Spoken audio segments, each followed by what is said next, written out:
Vatanımdır, vatanımdır, vatanım. Vatan sevmeyen insan olmaz.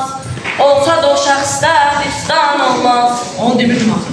Dumanlı dağların başında dur. Dumandan özüme bir xeymə qurdum.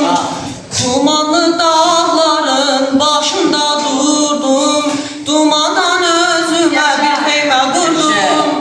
Keçdi xəyalımdan öz gözəl yurdum. Dumanlar başında dastana döndüm, dastana döndüm. Keçdi xəyalımdan öz gözəl yurdum. Dumanlar başında dastana döndüm, dastana döndüm.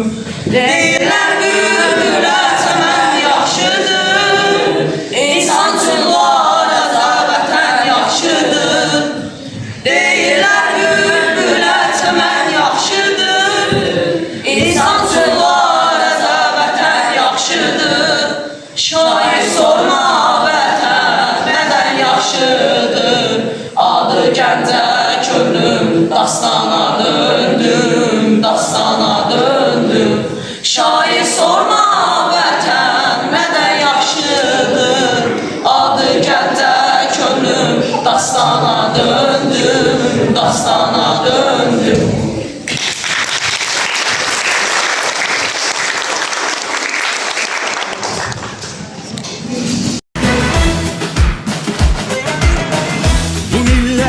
Cesurların hünerinden ruhlanır, galibiyet kazanıp zirvelere yollanır.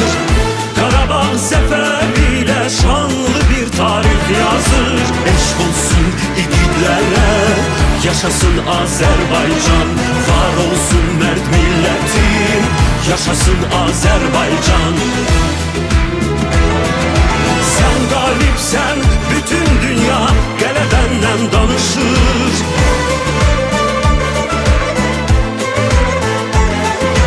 Odlar yurdum, ana vətən, zəfər sənə yaraşır. Eşq olsun igidlərə, yaşasın Azərbaycan. Var olsun mərd millətin, yaşasın Azərbaycan.